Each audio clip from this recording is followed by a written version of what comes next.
Hey y'all, welcome back to my channel. I am Ri'LL King and this is it, y'all. Alright? Okay guys, yet again it is very hot in this room and I have the fan on full blast, got the lights on, so we're gonna get through this video. So I have been trying to recuperate from bad allergies that I've been having for almost a week now, and took some allergy medicine last night, and it was still kind of, in me, the medicine and stuff like that throughout this day. So it's been a interesting day for me. Very drowsy, kind of tired, stuff like that. So making this video because I want to get it done, and it's getting kind of late. So anyways, I've been getting a lot of messages. People have been hitting me up, and I'm just like, oh my gosh, it's not been that great of a day. So let's see. I wanted to kind of talk to some people about not just self-worth, but owning your life. And I think this is an important topic because it is to me. Because as I've gotten older and, I start seeing things a lot differently, I stopped believing a lot of the hype. And I just started to kind of learn things on my own. I've noticed that a lot of things that I've been taught has been either fabricated, it's been heavily biased, and then of course, just a lot of things just not making any logical sense. So, I don't know if something I'm gonna say in this video is going to be kind of iffy to some, but just follow me. So, for those that don't really know me and my past and stuff like that, I've been to a lot of different states. I've traveled, because I have family in different areas and stuff like that. So, but it's been mainly on the West Coast and stuff, I noticed when I was like in my early 20s, I did things, I really embraced me being independent. And I didn't even know then what that was going to do for me later in my life. But it is doing a lot. And so I was never bothered by doing things on my own, whether it was having my own place, whatever, I think that this mold that we are taught growing up, whether it's a family, whether it's having both parents, single parents, or whatever, we learn things from their points of view, and it's actually kind of, what would I consider it, like manufactured. It's not authentic information. Most of it might not be. Some of it might be. And I'm saying that in a way that it's been passed down. This is, family traditions. Case in point, okay? Growing up, I was always taught that you can get sick from being in the rain. Okay, so growing up, I always, my grandmama who raised me, she would always make sure when it was raining outside, got to get inside. Can't go out, play in the rain. Now, I don't remember specifically if I seen any of my friends ever playing in the rain. I've seen kids playing in the rain growing up, but, it never really dawned on me. Also, whatever other people would do, I always thought as a kid, well, maybe their parents just don't care or whatever. I don't know. I just noticed that growing up for me, it was a very strict upbringing because of the things that I was taught. So that was one of them. Or having, going outside with no shoes on your feet when it's wet, you'll get a cold, catch pneumonia, and all this other stuff. So there was all these myths that, I was raised to think and believe. Some other myths, like,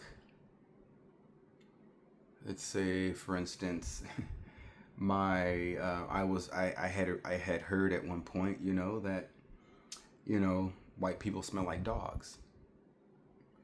So growing up in the South, that was a thing that was always in my mind that I heard. Didn't grow up with a lot of white folks around, so, it wasn't a big deal to me. And there were some other things that were, growing up, let's see, staying, being in front of the TV too close messes up your eyesight, that kind of stuff. Now, I mean, a lot of these things that we are taught as kids, we keep, and as you get older, you tend to believe that. Now, do you ever put these things to the test? Because as you get older and you become independent, you become lazier. Some things you forget because, you're not underneath the same household and rules as you once were. And so you forget about some things. It happens. But you start to learn differently because you see things differently. And so what I did one year is I read a book. And it was I had this idea that I just wanted to read this book it was at the library, and I checked out this book I think it was like the myths on colds or something like that. I was like, huh? This is interesting. It was tackling colds, flus, and being sick or something like that. I can't remember everything that I read in the book, but I'll just kind of just touch up on the points that stood out to me that I did read. So let me explain something to you guys, because just because you're told something doesn't mean it's true. And if you really think about it, it's like, duh. Okay, so let's go back to that rain and getting cold. So that's a myth. That's not true. Even though we're taught that growing up, and you could actually look this stuff up. It's old stuff. Anybody should know this. But you don't get colds or you don't get sick from that way. Wet hair, you don't get sick from that. Let me explain to you how dumb that seems, or that really does sound. If you go outside in the rain, you're going to catch a cold. Well, what about if you take a shower? What literally is the difference between taking a shower and being out in the rain? Okay, one's more natural than the other. That's literally the difference, and that's it. Because rain can be warm in the South, and it can be just as warm as shower water. So I don't see any big difference there. So therefore, when, just because we're told something as youth does not mean that there is validity or truth to that. So once you get to a point, and nowadays, with the technology and everything at the fingertips of everybody, you don't have to worry about going to a library or checking out a book or anything like that. You can instantly go and search this information, and I highly recommend people do that, because when you know better, you tend to do better. And being afraid of being outside when it's pouring down is just not something that makes sense to do. I will educate you guys real quick, just on some brief stuff. So now this is what does make logical sense. Now there are 4 areas. Is it 4? 3 to 4. I'm not sure on the 4th one, but I know there are at least 3 ways you can get sick. There's 3 parts of your body where it is logical for you to get sick. and that is the openings of your on your body, which means your mouth, your nose, and your eyes. I'm not sure if the ears are one of them. I think it's mainly just those three. Now, you know how this makes sense, guys. What are you told not to do? If your hands are dirty, you're not to touch your face, you're not to rub your eyes, your mouth, or your nose. Those are instant, what's the word I'm looking for? But those are direct connections to the inside of your body. Your ears, you have a lot of, factors that can block out stuff. So I believe that it really is just the eyes, nose, and mouth. But these are instant and direct areas to transporting any kind of diseases or infections to your system, which is not a good thing. So if you have germs on your hands, and the thing is, you don't know, you're not always being conscious. And so we sometimes carelessly, we're touching something, or, and we just forget to wash our hands, and then your face or whatever. And now here's the thing, okay? Because it doesn't happen just that easy. If your immune system isn't strong, then a weak immune system, you can't fight away those germs and all those, those infected, particles that are coming into your body, okay? And so that does not help when you're trying to fight off any kind of infection, stuff like that. So that's really how you would get sick. Now, in this book, they did kind of talk about the differences between being sick, what it means to be sick, having a cold, and having a flu, but I forgot about that. But you guys might want to check out that information because it's very helpful. Because I've learned, y'all, that I think a lot of people have said things, and it's not just people that I know, it's media, it's things that I've read, it's things that I've seen on TV, the news, whatever. I think by us getting our sources from just one type or one person, or, not really getting a second opinion, going out there and checking out other opinions and seeing, getting better information is it works against you. Because if you're throwing all your eggs in one basket, that's just not a smart way to go about it. So what I do is I listen to what I hear, what people say, and then I'll do my own research. So, for me, that makes sense. I don't want to get too far into something more deep. I want to kind of keep this on some basic stuff, but that's part of the reason why I'm wanting to travel, you guys, is because I've been told so many things about this country, about other countries, and it's been very biased, very, very one-sided and kind of negative,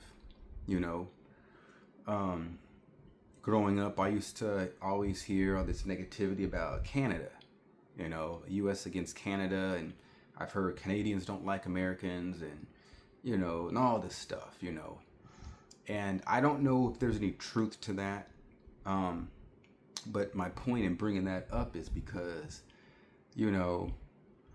I get being, well, let me hold back on that, because a lot of people may not understand this about me, but I'm here in this land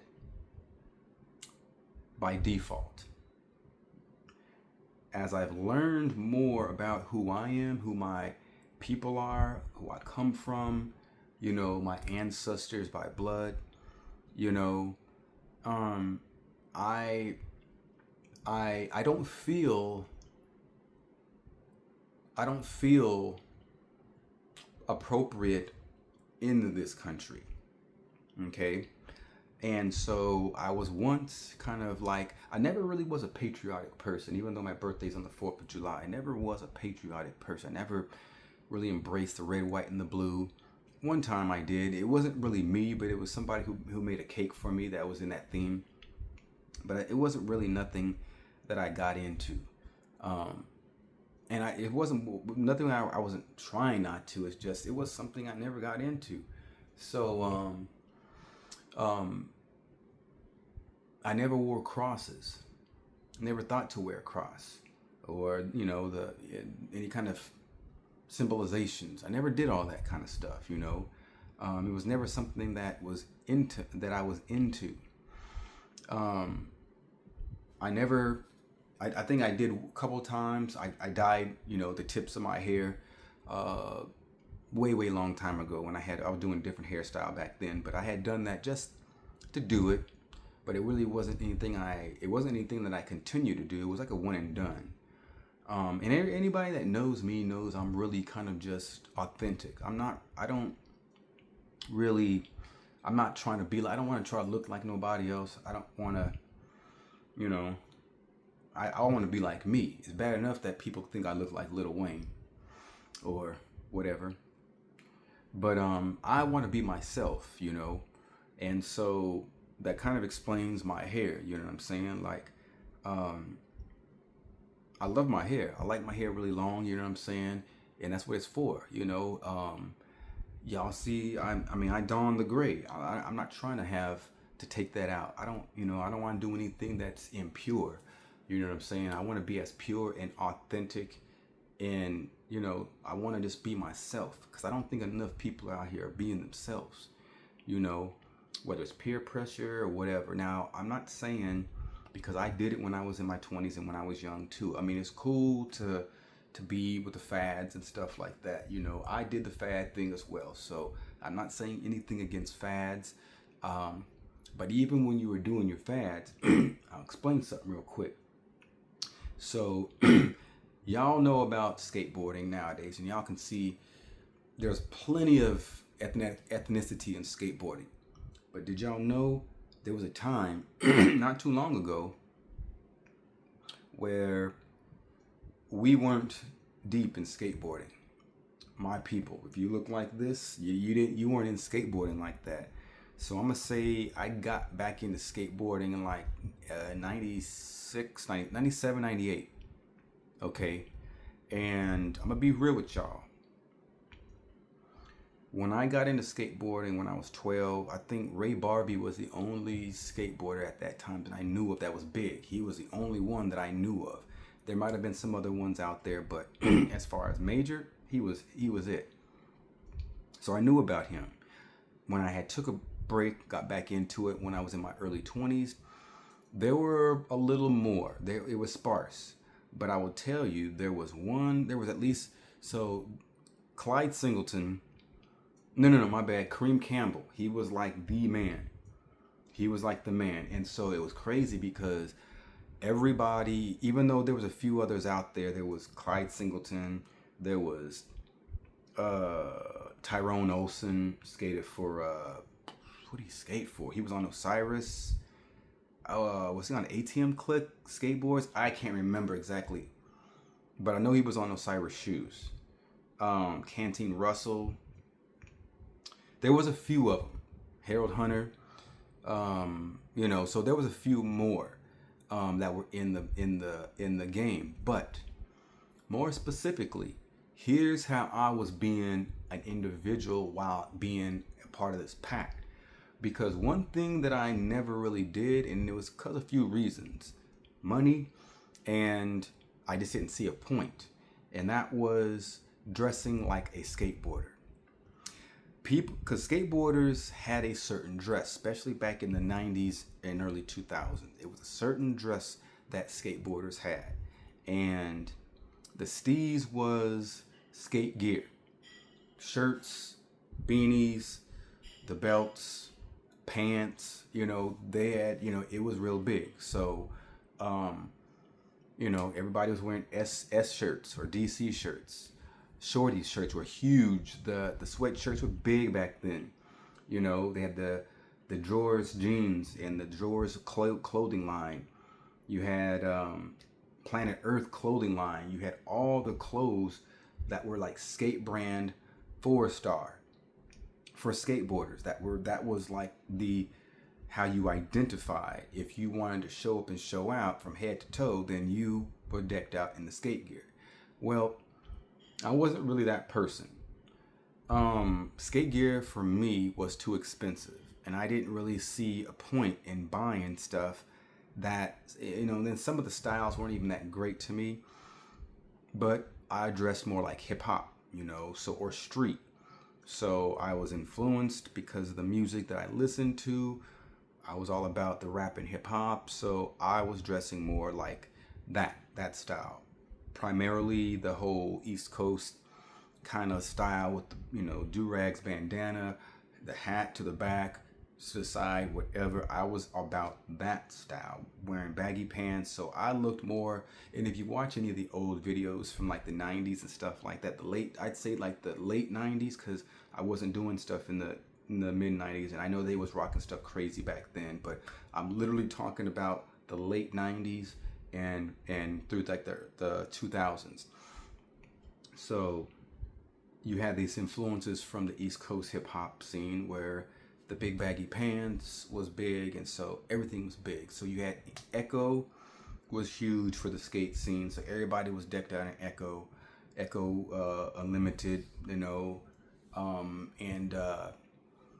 and stuff like that. So I was always wearing like hip hop stuff. So in that late 90s, that whole era was all about the East Coast hip hop was killing everything. So you had like Rockaware, you had Nietzsche, you had, Rough Riders, Dirty Denim, you had State Property, State Property had their stuff. Woo Wear had their stuff. I was all about that Woo Wear, of course. So I dressed like that. Snoop Dogg had some clothing line. You know what I mean? So all of that was going down with me.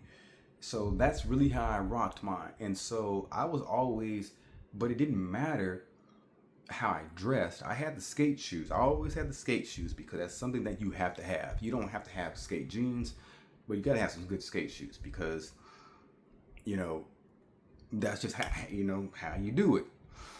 And so that was how I did mine. Now, I didn't see any problem with the way I dressed, because to me, it's not about what you wear, it's about how you get down on that board.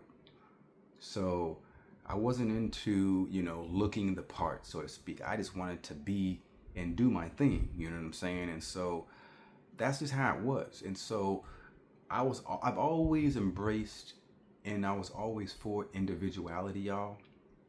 I feel that that's always been important. Doing my own thing, because everybody wants to tell you what they think is right for you or what you should do. But people have a problem with you doing you. And saying, go at your own pace, stay in your own lane, do your own thing. Don't worry about what other folks have to say about you. You know what I'm saying? Whatever makes you comfortable, just stay with that. People are going to always have opinions, but you want to just do what you feel is best for you, what you want to do, within reason, you know what I'm saying? If there's no harm about it, then why make a big deal? You know what I'm saying? Here's another thing. So I learned in my family growing up, very strict in the South. Men are not supposed to have earrings in their ears, or piercings, period, are a bad thing. Well, unfortunately, that's also a myth, wrong information. As a matter of fact, if anybody reads the Bible, those were common customs of piercings in the Bible. Now, I'm not saying how everybody gets them nowadays. I'm not saying that at all. Nor am I implying that. But certain types of piercings were common back in those days. And they reference it, even specifically the men, as wearing earrings. In the nose, in the ears. I'm not sure about any other places, but I'm sure those were the main common places. But that was a thing back in those days. Okay? So in my family, it was something that was not okay. And I think I only seen my uncles had their ears pierced, and that was about it. Of course, my aunts, but I was the first one at all my cousins to really break away from all that. I'm like, man, I'm getting my ear pierced. I did get my ear. I got one pierced. That was the very first thing I did when I was like 21 years old. It's because I wanted to, and I was an adult. Didn't matter who I was staying with. Like, I'm gonna get my ear pierced. That's what I did, and I've done these things all my life. I've done all these things all my life. Got my lips pierced. I had my tongue pierced, eyebrow. I've had all kind of piercings, and it's never been a problem with me. And even though society at that time really didn't, they weren't really into all that stuff, and how I did it. I was always trying to be the first to do whatever it was. And so, a lot of y'all young people that are watching my video, younger, y'all see what's going on now. I mean, that was when I was growing up in the night. That stuff is not that old. It's kind of new. It really made a big push in like the late 90s, the piercings, stuff like that, and all the tattoos. That literally made a big push in the late 90s.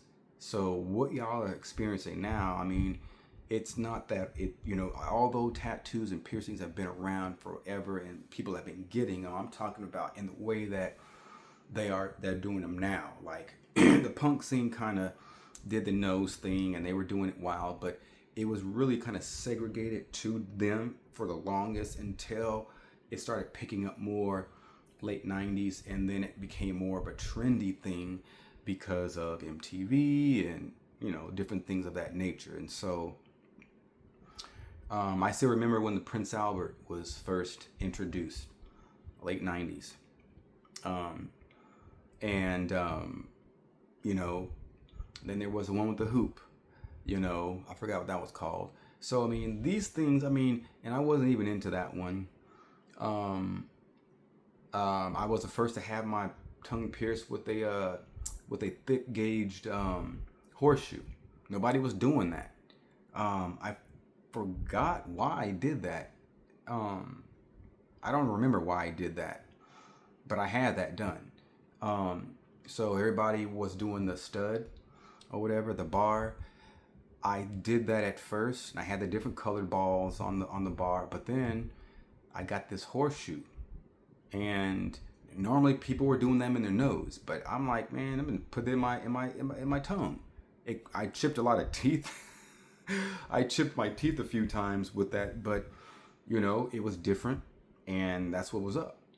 So that was me doing my own thing. You know what I'm saying? I just never got into the big plugs. Everybody was doing the big plugs in their ears. Wasn't my steez. Didn't really get it. That wasn't anything I was into.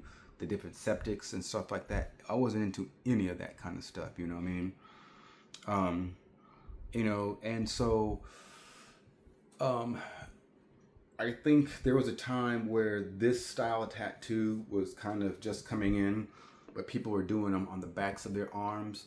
I know the Hot Boys and all them guys, they were doing it because that's why in their videos they're showing off their tattoos and stuff. So I liked that idea, but I didn't want to do that. I liked the chopstick style of tattoos, and people were getting those done, but they weren't getting them filled in. And so I wanted to get that style, especially being that I am a Wu-Tang fan. I definitely wanted to get that, but I wanted to get it in my way. So I chose to get them on the insides of my arms, colored in, and get it outlined. But, it's been many years, and I have not gotten these retouched up, and I won't get them retouched up. But, the outline in red is gone. And so these back ones, the 36 chambers, were the first tattoos that I got, 3 and the 6. And then this one, okay, so people, when I got this on my neck done, people weren't even getting neck tattoos back then like that. I think this was right around the same time Mike Tyson being the first one to get the tattoo on his face. So I wanted this one done for, I forgot why. I got this done in 2009, I think, 9 or 10. Yeah, paid nothing for it, and it didn't hurt at all. So, but I just wanted to do something different. Everything that I did, I wanted to do different, and that's just the way it is. And so, I've embraced being an individual, not trying to be like anybody else, because there was one point in time in my life where I was always hearing that, being different was a bad thing. You want to be like everybody else. And I struggled with trying to fit in, even though I was so different. And I didn't want to act a certain way because that's just it. Acting, it's not real. Me being me was what I wanted to do, and that's all I'm good at. I'm not good at trying to act like somebody else, or whatever. Never was my thing, you know. So while some people growing up were really suave and ladies man type stuff, they was always getting the girls, I was considered the funny one, the clown. I was the one that danced a lot, you know what I'm saying? But I was the funny guy, So, but I got along with for the most part, everybody, and everybody knew me, And so, but as I got older, I discovered and I realized that, being yourself is the greatest, because being unique has taken the place of being normal. So unique is the new normal, and being like everybody else is no longer a thing that people really embrace, But some people have taken that way, way, way, way to the next level, and that's whatever. I don't really have anything to say on that or against that. I just know that that's what people have done, or that's what people do. But I always am for people to be themselves and to not worry about other people's opinions or biasness, with the beauty of technology that I see as an older person is I can learn a lot more, and the things that I wished I learned at least some years ago, and so I'm playing catch up, but it's something that I already have an interest in, that I'm just like, okay, let me kind of fill in those voids, and so that's what I've been doing, y'all. I've been noticing things that I have that I've always wanted to really know, and discover. Like I've been doing, eating differently, because I've been studying on the kinds of foods that are better for my body. And as you get older, your body changes. Everything changes, y'all. Real quick, I have good news for you guys. There's growth spurts in life. There are tons of changes that are gonna blow your mind, and you're not gonna have anything to do about it. And I'm not exaggerating. I was 21, 22 years old, and it was something that was so surreal. It literally, I had to stop what I was doing. I'm like, this is weird. And I can almost vividly, completely remember it. I was coming home from work, and it was in the afternoon, and I get home, and I'm just like, something just dawned on me. And I'm just like, what? And I'm like, why? I'm saying all this in my head. I'm like, why am I thinking this? And it was something that my grandmama had told me. And I felt compelled to call her. And everything just came out on its own. And I didn't even expect it. But I had to tell him, like, you were right. I'm like, I don't even know why I'm saying this, but you were right. There was something that she had told me that I was younger, and I'm just like, I wasn't really trying to hear that, and I didn't understand why she was telling it to me. But the thing is, what she was telling me it wasn't meant for right then. It was meant for later time. And her job was to tell me and for me to retain it. That was my job, for me to retain it, meaning that I needed to look and pay attention to her, because what she was giving me was going to be something that was going to manifest at some point in my life. You know what I'm saying? So I noticed that at 22 years old. And then I believe there was another experience that happened a little bit after that. And again, I was stopped in my tracks, and I'm like, what is going on? Another one? Had to call my mama, because she told me something that I didn't expect to come to pass, and when it did. So I've had these different, what would they be considered?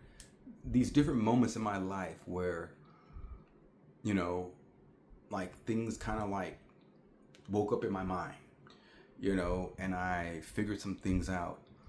But they were maturing lessons. You know, it's kind of like when you have growing pains, which those are also real, but these were like maturing eras in my life where I figured it out. And I must tell you guys, it's a trip. You have no control over any of this. So don't worry about it. You know, you don't have any control. It's going to come when it comes, but it's going to be cool to experience it when it does come. So people will tell you, like they told me growing up, man, you're never going to get it. People have given up on me, burnt bridges, whatever. The thing is, guys, just because you don't move the way that they want you to move, does not mean that you're not going to be something. You're not going to figure it out. You're just not figuring it out at their pace, the way that they want you and expect you to, because you're not a part of this conglomerate. You're not a part of this group of all the same people. You're one deep. You're your own self. You're unique. I went to school, had good grades, made honor roll a few times. I graduated high school. What was my grade point average? A 3.2 or 1 or something like that. It was decent. But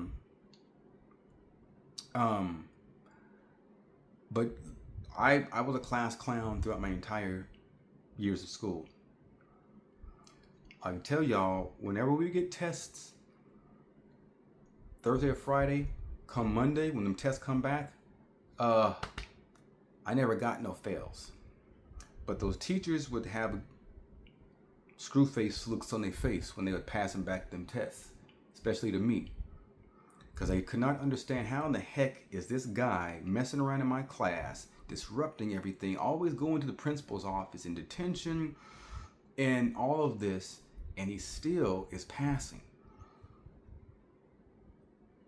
I'll tell you why. Because most of the stuff that I was hearing in school, I didn't want to hear it. The teachers were boring. The subject was boring. They didn't make it interesting enough. And I just got whatever I needed out of it. And then the rest of it, I just didn't care for it. I was very smart. I was intelligent, and I knew how to study. My grandmother was a teacher. She wasn't going for that. So, you know, just because you don't move at the way that other people want you to move, expect you to move, that doesn't mean that you're not going to make it. Okay. So, you know, embrace your individuality, y'all. Don't be afraid to be yourself. You know, don't just listen to one opinion. Get few opinions. But more importantly, do your own research on whatever it is, y'all. And if I had the tools now, back then, oh my goodness, there would be no telling where I'd be at. But I'm letting you guys know that anybody that might be interested in YouTube, I'm looking at YouTube, and the reason why I am involved with YouTube is because I am all about making my own money and not working under anybody else or for anyone else. Okay? So, and that's very important to me. You know what I'm saying? And this is something that I can take wherever I go. I don't have to be here in America. I can be anywhere in the world that I want to be at, and I can still make my videos. I can still bring content. Understanding how the platform works. Constantly just committing yourself to learning the ins and outs and all the nuances with YouTube. If there's something that you want to do, which is something that I am wanting to do, you know, then you listen to the people that have been doing it, that know what to do. And you just put it in your mind, like, you know, and the thing is, y'all, I'm giving y'all one example. This is something that I want to do. Maybe you don't want to be on YouTube. Maybe you want to be a musician. That's also something that, okay, see, another video, y'all, I am going to, at some point, I'm going to learn to play the bass guitar. That is something that I want to learn. I practiced it a little bit some years ago, and then I sold my guitar, and because I was coming back to Texas.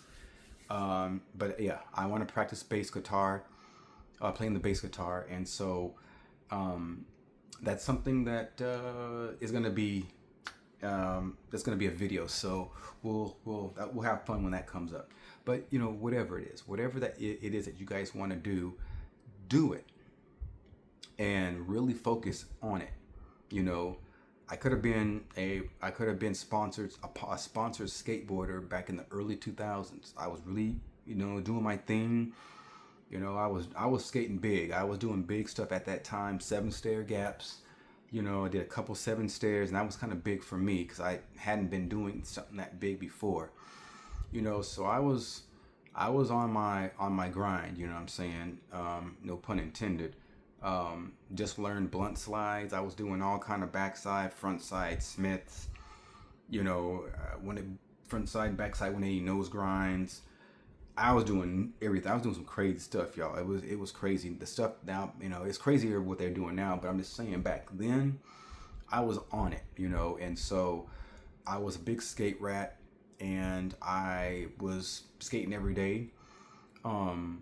So I was just getting better, you know, and so hanging out at the skate shops, and they were like, yo, we want to put, you know, a few people on, but I moved, and so that didn't really happen. And so and then you know, life happened, work, everything else kind of, you know, pushed that to the side a little bit.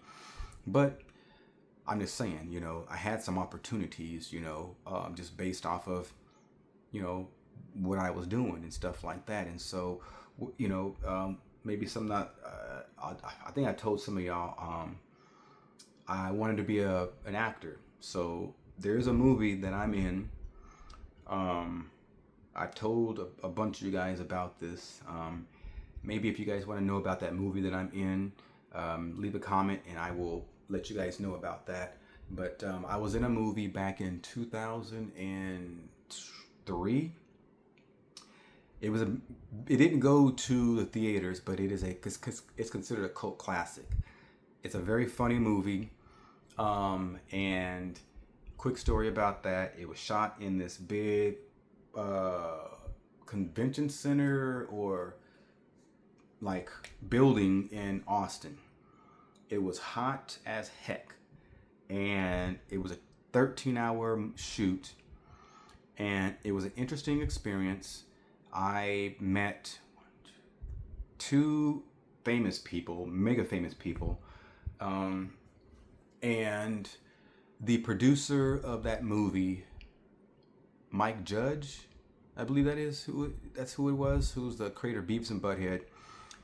He actually wanted me to do the whole movie because of the first shoot. I turned it down because I didn't know about the pay and this and that. And at that time, I was working at this computer manufacturing company. And so that was where I knew my money was coming from. And I had a child on the way. And so I'm just like, well, I don't really know if this is a good idea. And I didn't know enough then. until what, 3 years later when the movie came out. And it was interesting to see myself in that movie, you know. And then let's see, 2009 was yet the second time that I got an opportunity. I had been struggling. I hadn't gotten any kind of contacts from any kind of agencies or about anything. I'm contacting agencies. I need to get a portfolio.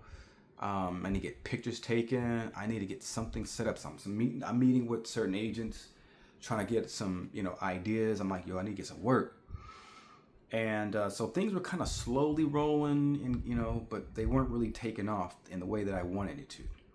So I decided, well, I'm just gonna go ahead and, I got a call. Matter of fact, I got a call, and it was from Colorado.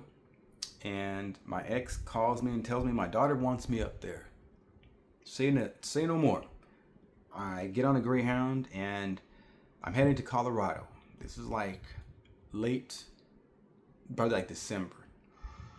Arlington, Texas is where we stopped. First stop, I believe. First major stop. And I get this email from a casting agency. There was a role for me, a speaking role in a movie. It told me it had the character's name. I'm reading this email on my phone and my eyes are getting huger and huger. I'm like, what? And it was a duration of, they didn't have a duration time. They had a start time. And then there was no duration. What that meant is that's a movie. They're making a movie. The pay was $800 a day. And I turned it down. I turned it down because it was for my daughter. My daughter wanted me there. And I needed to be with my daughter. I ain't seen her in it was a while. She was mad young at the time. And so I had to do that. A few years later, come to find out that was either the second or the third Twilight movie that I was going to be in. Now, I don't watch those franchises. I may have watched one or maybe some. I don't know. I had a cousin that was definitely into that. I am not into that kind of stuff. And so I can't tell you anything about who the character actually was. I don't know. So I had that opportunity back then.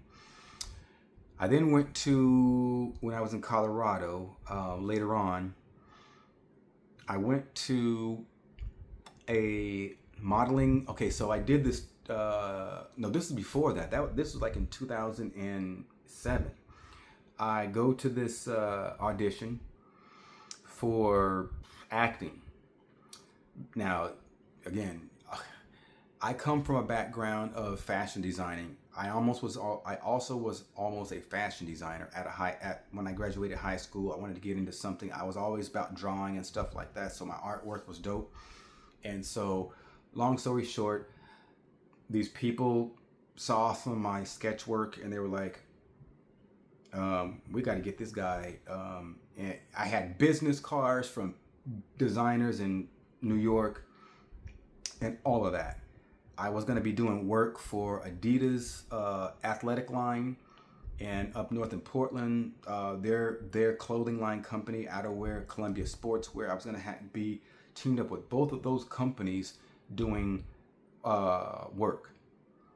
I passed that up for family. I'm explaining these things to y'all because I've had these opportunities. Who you guys are looking at, yes, I'm normal. I don't think I'm better than anybody else. I'm not a star or anything. I'm a normal person who has been very gifted and blessed with a lot of, great, abilities, capabilities, and, just, different things that I can do. And so, it's good to know that, that I have these things. But the thing is, the industry, I don't want to be a part of the Hollywood scene, especially what I know about it now. It's not what it's all cracked up to be. You know, and so those opportunities that I've had, they were good, but they were good back then, you know, and I'm glad that I did not, you know, pursue anything more, because I probably would be a part of that terrible bunch, you know, and I don't want to be a part of that bunch, you know. It's not what it's all cracked up to be, and I'd rather just be doing my own thing. And so my happy medium is YouTube, you know, because I do enjoy, you know, creating content. I enjoy talking to and meeting different people. And I believe I have a lot of valuable information to provide people when I speak to them, and also just the things that I do. Now, we haven't even broke, you know, the ice of, you know, the good stuff that's going to be coming into this channel. That is coming real soon. So trust me, guys, you guys are not going to want to miss this stuff. It's going to be really fun. It's going to be very interesting. But yeah, so this channel is basically, is me in video form, you know what I'm saying? And so, but I don't use no excuses. So whatever I'm not able to do right now, you know, that I want to do, I make it up in other ways and stuff like that. And so, like I said, you know, with my channel, y'all, this is it. You know what I'm saying? Like, this is it. Like, I'm really providing you guys this authentic information, whether it's from, you know, my mind or what I'm talking about, you know, the things that I've gone through, my past or whatever, you know, on to the actual, you know, things that I'm going to be doing. Now, tomorrow, I'm going to probably do my video earlier. So I'm going to take you guys on along with me, because I got some things I'm going to be doing. And stuff like that. We're not going to waste any time, you know, with anything else, you know what I'm saying? So, like I always do when I'm in between jobs, you know what I'm saying, is I treat it, you know, I treat that day like I'm going to work, you know what I'm saying? So I'm out there, I'm going to be checking out the workforce center. So I'm going to show y'all how I'm going to get down on that, you know what I mean? And, I'm very confident. So when I always have to have confidence in whatever I do. You know, I start my day off and I end my day with the prayer. And, you know, if I'm blessed to be alive to see that next day, then I'm going to do the best I can in that day. You know what I'm saying? And so for me, I do what works for me. You know what I'm saying? What makes sense. You know what I mean? And so if I want better, then I do better. You know what I'm saying? And so I'm always improving and wanting to improve myself, because I know that I can do better. And with so many things in society against me, I love the challenge, because society doesn't think that I can do it, especially if I don't do it their way, by their rules and book. But I'm here to show y'all that you don't have to go by what other people say. I'm not saying be defiant and just, you know, no, I'm not saying that at all. But people that try to tell you to do things their way or else it's not going to work, that they're blowing smoke. You know, there's plenty of ways to do things, especially nowadays, you know. But for me, the YouTube, it reaches a lot of people. And, you know, I may not be interesting to you, but I may be interested to somebody else, and I understand that. So I'm not worried about anything. I do understand that, hey, I need to keep making videos. I need to keep bringing people content, you know what I'm saying, and speaking whatever I want to speak, because it's going to penetrate. It's going to get to somebody, you know, and someone's going to enjoy what I have to say. So if there's anybody out there that has doubts, that's doubting themselves and what they want to do in life, or what lane they should go in, don't doubt. You know, you're only guaranteed the day that you are here. Well, you're not even guaranteed that, but what I mean by that is tomorrow's not guaranteed. You know what I'm saying? So do what you can in the time that you are here, that you're given, you know, and that's all you can do. But y'all, I know I've said a lot. I enjoyed this time with you guys. I hope that you guys have enjoyed the content in this video particularly. I'm just trying to help somebody out there that might need that help, you know, that might need the encouragement and everything like that. But hold yourself down. keep a positive attitude, be strong, mostly be independent. Okay, own yourself. Don't let nobody else own you. Okay, own yourself, y'all. Be strong, be confident, be optimistic, and never put doubt in your mind. Because like one of my enemies has told me, once you put doubt in your mind, you've already given up. If y'all have liked the video, hit that like button, hit the notification bell so that way you guys can get notified when I'm dropping my videos. If you guys have not already subscribed, go ahead and subscribe. There's going to be more good content coming your way. What else is there? Yeah, my name is Ri'LL King, and this is it, y'all. All right, y'all be good.